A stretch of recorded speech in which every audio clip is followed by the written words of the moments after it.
squeezing. Oh.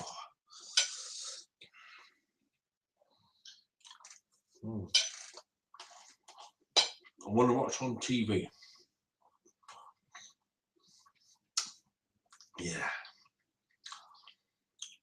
Tell her what's on TV. I'm just going to chill out tonight.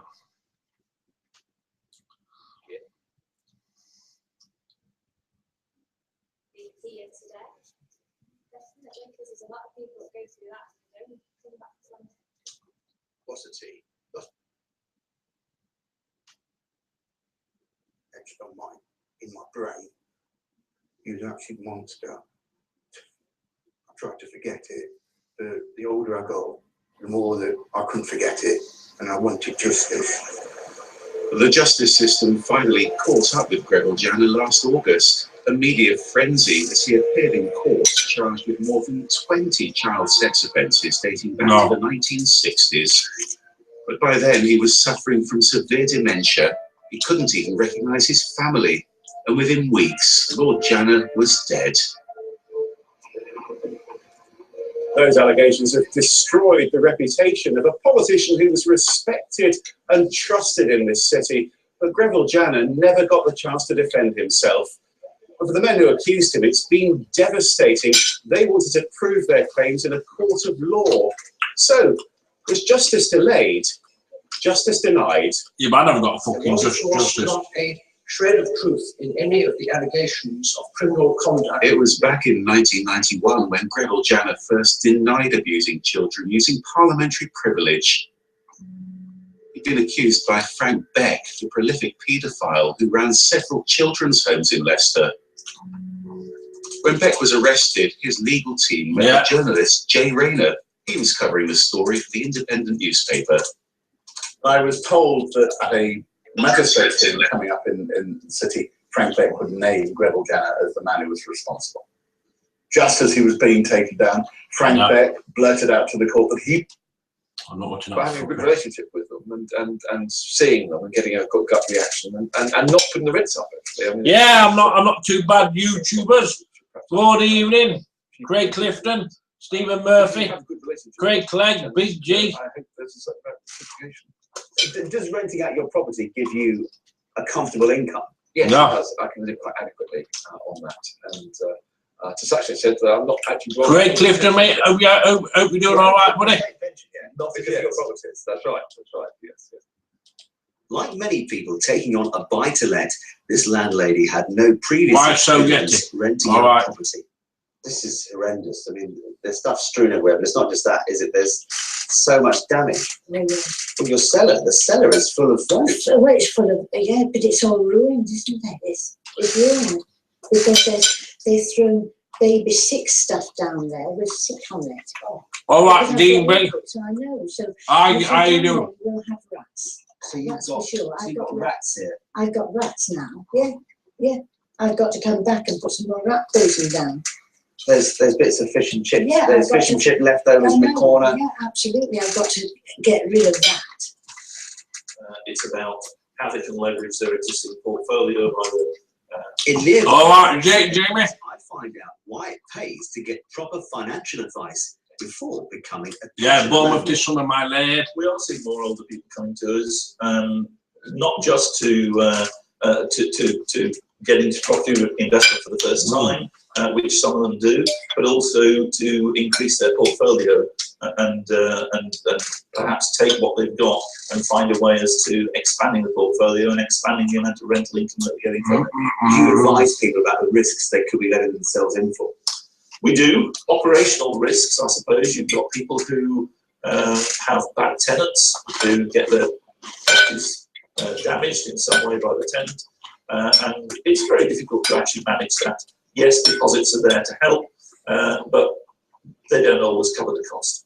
One of the problems that many people come to, particularly if they're older and come to us and they're deciding to downsize and let the existing family home and move on to something smaller. Yeah, number 50, Craig, from Bournemouth to Swanage. And so they see it as something different from Yeah. Number 50 from Bournemouth to Swanage. Get in there, get in there, lad. Way of approaching renting property. Well, the landlady I've been filming with is certainly emotionally attached to this property, and she feels very embarrassed. There isn't one room you could go in and sit down and have a cup of tea. You couldn't. It's a nightmare. It's heartbreaking, actually. It is to think this beautiful old cottage that was built in the 1700s. 1720, yeah. It has been reduced to this. Yeah, absolutely. Reduced to this. And that is the sad bit. It's worse than being robbed, really, isn't it? Do you feel you've had your fingers burned? Oh, yes. Oh, absolutely. Badly. Oh, how naive and stupid could I be? Well, I don't think you should feel like that, because you've done what you thought was the right thing, and you've tried to help some people. And I should have seen the light. I should have seen the light before now. I shouldn't have allowed this to have got to this stage. I should have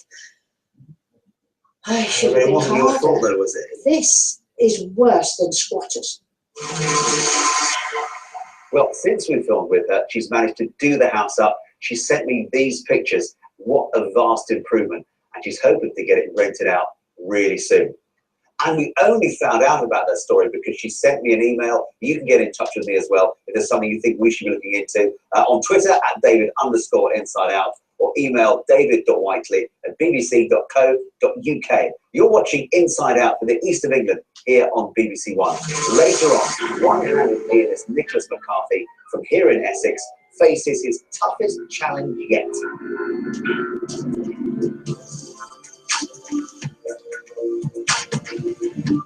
In medieval times, the hive here in Colchester was the richest part of the town, mainly because of all the trade used to come in on the river. All kinds of treasure was unloaded on the quay. But if you want to find hidden treasure, sadly, X never marks the spot.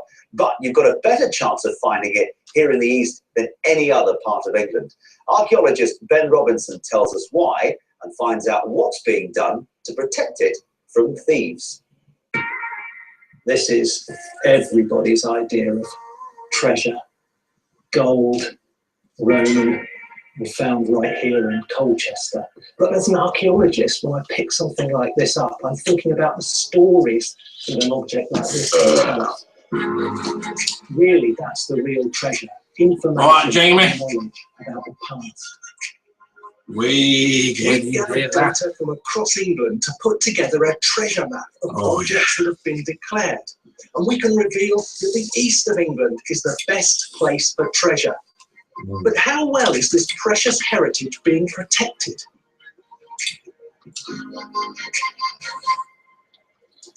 The popularity of metal detecting has led to thousands of objects being dug up each year. And even if they're not treasure, they can still be important.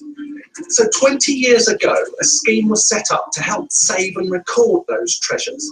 The Treasure Act forced and the Portable Antiquities Scheme encouraged treasure hunters to report their finds. That sounded quite exciting. Well, yeah, that's why I stopped there. Stuart Elton has found dozens of historic objects here in Essex. That was a low grunting sound. I would have thought of iron, so it's not iron. But actually, anything that's not iron is worth exploring. Why have you chosen this place in particular? Because start attacking the brain and spinal cord, resulting in bouts of inflammation.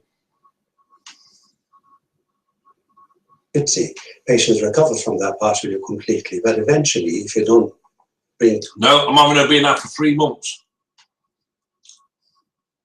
A debate at Britain's Houses of Parliament today.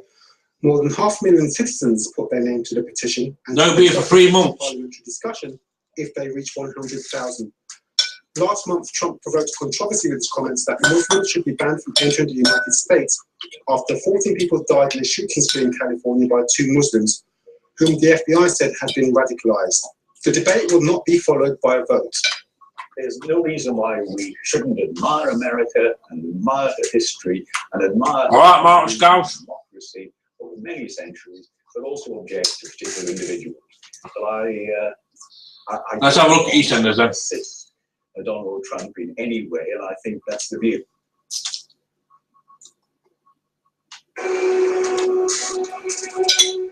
young army recruit, my days were filled with physical training, rifle ranges, and the dreaded drill squad. But the electrifying prospect of going to war, either in Iraq or Afghanistan, loomed large for me and my fellow recruits. We knew from the Falklands that we'd probably have to yawn long, fast marches, rucksacks filled with kit, because that's what the Marines and the Paras did. From the Gulf War, we learned about working in nuclear, biological, and chemical suits and gas masks, because that's what happened a quarter of a century ago in Kuwait. During the night, hundreds of American and British aircraft have attacked targets in Iraq and occupied Kuwait. The Americans say the operation has been very successful. Fighting started on the 17th of January 1991 with airstrikes. The ground operation didn't begin for over a month, on February the 24th.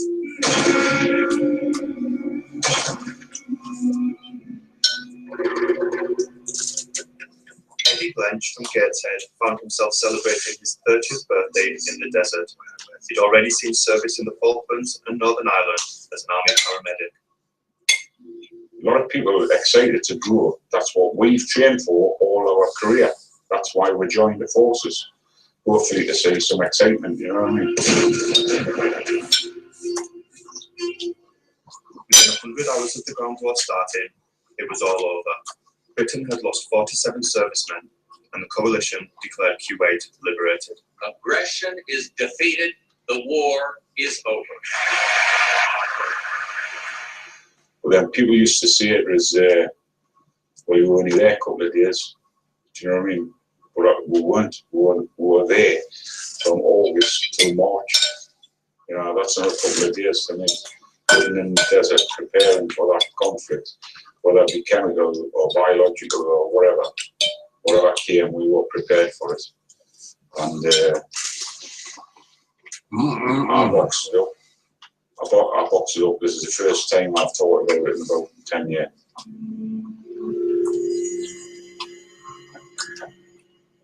Is there a match on tonight? Maybe. Part of the problem is that the Gulf War was one which was seen as there's a match on tonight, isn't there? and clinical.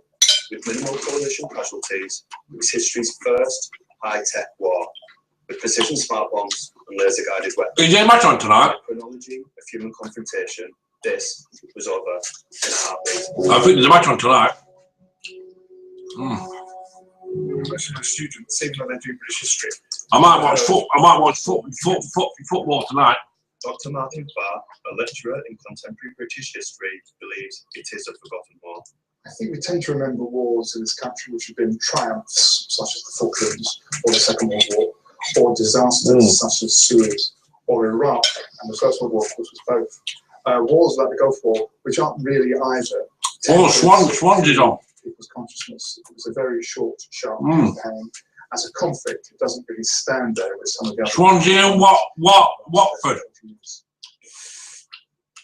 No matter how brief, for the combatants, the Yeah. still went deep. Steve Linton from Liverpool served as a staff sergeant with the 4th Armoured Brigade. No war is easy. No war is easy on any veterans of mine. The effects stay with you for the rest of your life. And it makes you feel slightly bitter that certain conflicts are thought deemed to be more acceptable to the British public by our political leaders. It's on Sky Sports, isn't it? Remembered? Yeah. Be a draw. I think the First World War is definitely had the Hoover out, in fact.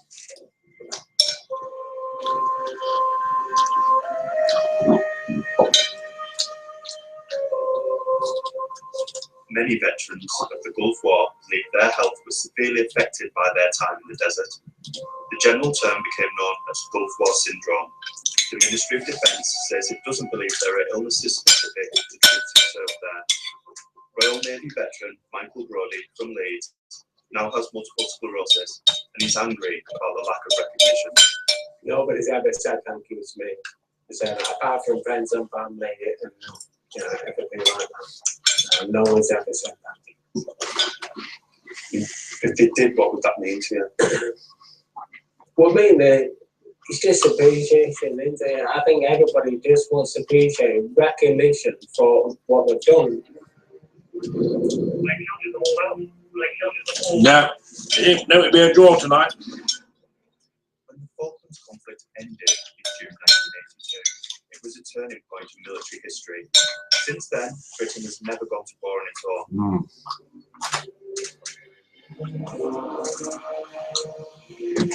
The Falklands 25th anniversary saw commemorations on a national scale as the country honoured its forces. 3 years ago, plans were drawn up to create a memorial to the Gulf War's fallen. There's that Undateable on tonight. I'm going to watch that as well. It would be a lasting tribute to the 47 service personnel who gave their lives for their country. When organisers asked the government for funding, they were refused. Instead, ministers said they would be supporting a new memorial next to London Cenotaph, but that would only be for troops killed in later wars in Iraq and Afghanistan. Well, people with the First World War think, what's it really worth? What I did, because nobody mentions it. It was also really frustrating for businesses that had achieved a good rating, a higher rating. So you think by displaying the signs in the window, it will push up standards? Yes, I do. I think the restaurateurs will be motivated to improve their standards. Could you reach anywhere with a low rating? Personally, no. Their restaurants don't display them. I'm a bit suspicious. Well, the Food Standards Agency says it's started to build the case for the mandatory display of ratings in England, and it hopes to present its work to the government in the next few months. Now, what has the North Mill in Belfast got in common with the Taj Mahal in India and the pyramids in Egypt? Well, believe it or not, the mill is part of the Joe Scott heritage site, which means it's got global historical significance. So, how come it's in such a sorry state? And why is the local council keen to confront its owners? The historian Kate Williams investigates. It's shocking, really. It's being let down by the owners. It's a World Heritage Site. It's always been there. I believe you shouldn't put it there. In the heart of Derbyshire lies the birthplace of the Industrial Revolution. In terms of how the world changed, I would say that this is one of the most important World Heritage Sites anywhere in the world. There are over 1,000 of them now. The Belton Mills are a landmark for anyone who's driven up this part of the A6. Yet there's a fight over their future. I don't think what will happen if something doesn't happen soon. Well, they could fall down. To really understand these buildings' importance, we need to travel back in time. The Ragamuffin Block. The Ragamuffin Block. In the Derwent Valley in Derbyshire, the power of a river was harnessed to spin cotton. This was an industry created that was nice, YouTube. Cotton cloth. Oh, for me, my lad. 1719 was the year water power was first introduced to England at the Silk Mill in Derby, where it was Richard Arkwright who applied the process to producing cotton 50 years later. Oh, lovely. His new patent allowed cotton to be continuously spun, meaning it could be produced by unskilled workers. So where did Belper's mills fit into the story? It was the Strutt family who transformed Belper from a small hamlet to a thriving industrial community. Jedediah Strutt was the first to come to Belper, built the first mills here. His son William was a great architect and engineer, and he wanted to improve on those buildings. William came up with an iron frame and then formed what was effectively the first of the world's skyscrapers. That's what's been invented here. A special device called a folding wedge was inserted into the stone pillars, and they allowed the building to move around with all that machinery rather than being destabilised by it. So with all this rich heritage, you'd think this would be a place to be proud of, a tourist hotspot, a building to cherish. Well, you'd be wrong. Amber Valley Borough Council says that 1804 Grade 1 listed North Mill and later 1912 East I think they should save some of them buildings. significant damage, and both need There's a lot of history and heritage. Smedley runs the North Mill Museum. I am so sad at their decline. They did stand for a few years empty and becoming derelict. There's nothing worse than leaving a building empty for it to become derelict quickly. So it is a tremendous job that has to take place to bring them back up to good repair. Yeah. Why should we? Why should we put all this money, all this effort, all this time into saving these particular buildings? You know, the factory system changed the working life of every single person throughout the developed world. You know, that is such a claim to fame, and let's shout it from the rooftop once it's been repaired. I think it's taken the world a lot longer to realise that industrial buildings, historic industrial buildings, have that was lovely. People are getting that now. But yeah, for a long time, it was like, it's a factory. Yeah, it was lovely. Factory. It's not easy to find out. It was lovely. They're managed by a company called First Investments and owned by Jersey-based Carfrey Holdings, who bought them back in 2003. Oh, good afternoon. I'm calling from the BBC Inside Out programme. I wonder whether you could put me through to someone who deals with Belper's North Mill. We made numerous attempts to interview them and were told not to film inside the East Mill. First Investments refused to talk on camera, but they did tell us architects had been commissioned to draw up new plans for flats, shops and offices. That was fucking lovely. Yeah. Fucking scrummy. And they pointed out the mills house 34 businesses which enrich Belper's economy, but the local council say the bigger building is not being used.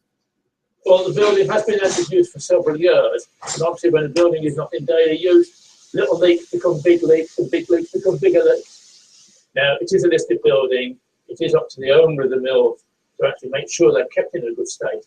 We do have an ultimate, which is a compulsory purchase. That was lovely.